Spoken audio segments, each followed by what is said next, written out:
Prime minister Modi जो हैं वो ये कह रहे हैं कि हमें पाकिस्तान के बारे में परेशान होना बंद कर देना चाहिए और पाकिस्तान की क्या अप्रोच है हमारे बारे में इससे बिल्कुल डिफरेंट हो जाना चाहिए। कांग्रेस बार बार अपने ही देश को डराने की कोशिश करती है। वो कहते हैं संभल के चलो, पाकिस्तान के पास एटम बम है, पाकिस्तान के पास एटम बम है, पाकिस्तान के पास एटम बम है। ये मरे पड़े लोग ये देश के मन को भी मार रहे हैं जी।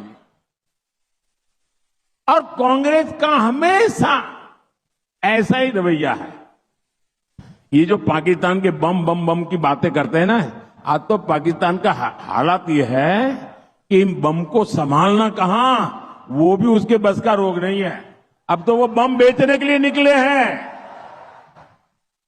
कोई खरीदने वाला मिल जाए। और लोगों का मालूम है क्वालिटी में दम नहीं है, वो माल भी बिकता नहीं है। हमें जो करने की जरूरत है वो ये है कि फॉरगेट पाकिस्तान। मोदी सरकार भारत में इलेक्शन जीतने के लिए ऊंचे हथकंडों पर उतर आई।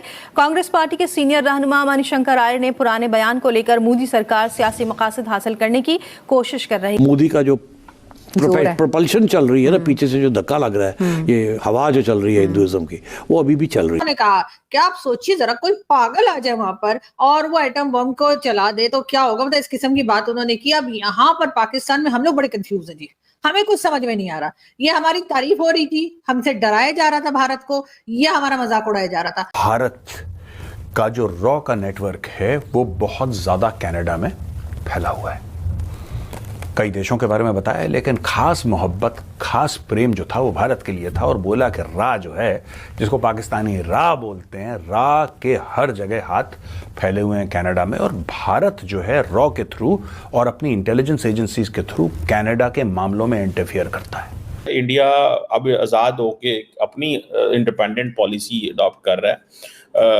मोदी साहब ने ये भी कहा, उन्होंने फैसला किया 47 में वो हमसे लैदा हो गए। ठीक है, वो जैसी भी जिंदगी गुजार रहे हैं, हमें उनसे क्या मतलब, हम उनसे बात ही नहीं करना चाहते।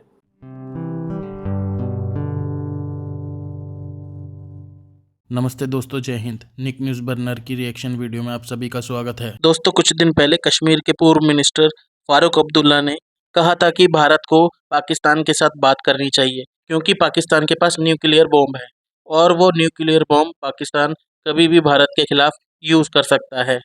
और इसी तरह का एक स्टेटमेंट कांग्रेस के नेता मणिशंकर अय्यर ने भी दी। और इस स्टेटमेंट को लेकर पाकिस्तान ये सोच रहा था कि भारत पाकिस्तान से डर गया है और भारत पाकिस्तान से बात करेगा।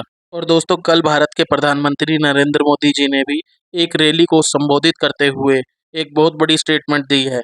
और पीएम मोदी ने कहा, पाकिस्तान के पास एटम बम तो है, लेकिन अब पाकिस्तान की एटम बम संभालने की औकात नहीं रही है।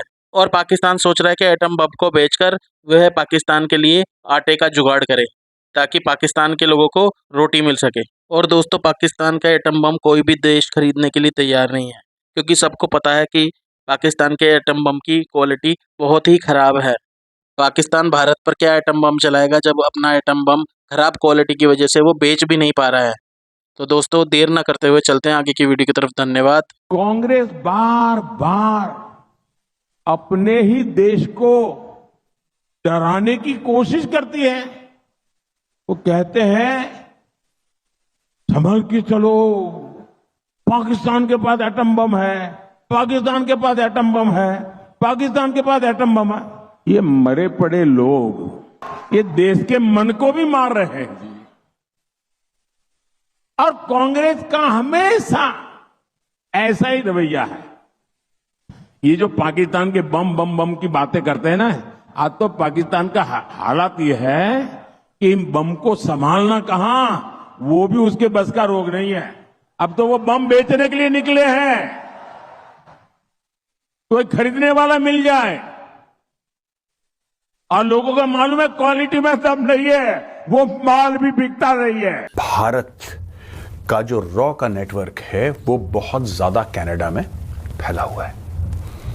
कई देशों के बारे में बताया, लेकिन खास मोहब्बत, खास प्रेम जो था वो भारत के लिए था। और बोला कि रा जो है, जिसको पाकिस्तानी रा बोलते हैं, रा के हर जगह हाथ फैले हुए हैं कनाडा में। और भारत जो है रॉ के थ्रू और अपनी इंटेलिजेंस एजेंसीज के थ्रू कनाडा के मामलों में इंटरफियर करता है, दखल अंदाजी करता है। वो कैसे करता है इसके बारे में उन्होंने तफसील से बताया, डिटेल से बताया। ये उनका मानना है, मुझे नहीं लगता कि ऐसा भारत इंटरफेयर करता है, लेकिन फिर भी आज भाई हम इसको थोड़ा सा डिस्कस करेंगे। डिस्कस करने से पहले कुछ मैं आपको पॉइंटर्स बता दूं, फिर उन पॉइंटर्स के ऊपर एक डिस्कशन होगा। इन्होंने बोला कि साहब देखिए, ऐसा है कि चाइना भी है इसमें शामिल, रशिया भी है शामिल, ईरान भी है। ये जो लोग हैं चाइना, रशिया और ईरान के और भारत के लोग, ये बहुत ज्यादा कनाडा में और दूसरे पश्चिमी देशों में इंटरफियर करते हैं। ठीक है जी। अब ये कह रहे हैं कि various hostile foreign interference and espionage activities, hostile foreign interference and espionage, पूरा खुफिया और होस्टाइल यानी कि ठोक देंगे, मार देंगे या कुछ ऐसी चीज जिससे कनाडा को नुकसान हो, वो भारत कर रहा है। ये जो देश हैं यानी कि चाइना, रूस, ईरान और भारत, इनकी इंटेलिजेंस सर्विसेज जो हैं ये 2023 में काफी बढ़ के इन्होंने काम करा।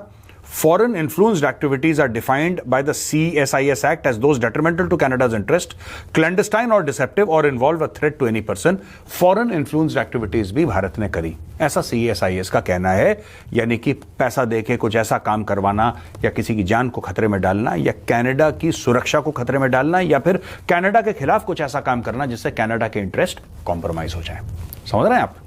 तो ये इन्होंने सीधा सीधा इल्जाम लगाया है कि भारत ने ये काम कराए। इसके अलावा जस्टिन ट्रूडो ने जो बोला और फिर अलग अलग लोगों ने जो बोला कि भारत ने ये काम कराया, भारत ने निज्जर को मरवाया, ये सब, यही चीज डिस्कस करने के लिए director Vigneault and national security intelligence adviser Jody Thomas ये भारत आए थे और उन्होंने भारत में काफी लोगों से मिले और यहां पे ये सब चीजें उन्होंने डिस्कस करी। अच्छा, मैं ये पॉइंट्स थे मैंने आपको बता दिया जिसमें कि ईरान, रशिया, चाइना और भारत का नाम लिया गया है। प्राइम मिनिस्टर मोदी जो हैं वो ये कह रहे हैं कि हमें पाकिस्तान के बारे में परेशान होना बंद कर देना चाहिए और पाकिस्तान की क्या अप्रोच है हमारे बारे में, इससे बिल्कुल डिफरेंट हो जाना चाहिए। हमें क्या करना चाहिए, और उन्होंने कहा कि मैंने 10 सालों से क्या किया है कि हमने इंडिया को जो रन करना है वो पाकिस्तान फैक्टर से रन नहीं करना। वो कहते हैं उसके ऊपर मैंने चाबी लगा दी है, मैंने ताला लगा दिया है, मैंने वो रास्ता बंद कर दिया है, क्योंकि पाकिस्तान जो है वो उसके साथ जो ताल्लुकात है हमारे, वो सारी बातें ख़राब हैं। This is what India is saying time and again, and obviously ख़राब ही हैं। और वो ये चीज़ कह रहे हैं कि भैया हमें जो करने की ज़रूरत है वो ये है कि forget Pakistan. This is what is saying. मैं अब बहुत सारी, आप देखें साउथ एशिया के अंदर हमारी जो मैं देख रहा था कि वो कहते हैं ना कि हमारा जो वो टीवी पॉल है, एक बड़े अच्छे बुक हैं, अच्छे राइटर हैं, उन्होंने बुक लिखी कि पाकिस्तान जो है ना ये एक स्ट्रेटेजिक कर्स प्लेस है, स्ट्रेटेजिक कर्स प्लेस। इसका मतलब ये है कि मतलब गंदी जगह पे बैठा हुआ है। और ये हमारी देखें आप, अब देखें साउथ एशिया, गंदी जगह से मुराद ये नहीं कि नेबर्स बुरे हैं, मैं किसी को गलत नहीं कहना चाहता, या इंडिया बुरा या चाइना बुरा या ईरान बुरा है। मतलब ये कि इस खित्ते के अंदर इतना कुछ हो रहा होता है that we are just locked into it.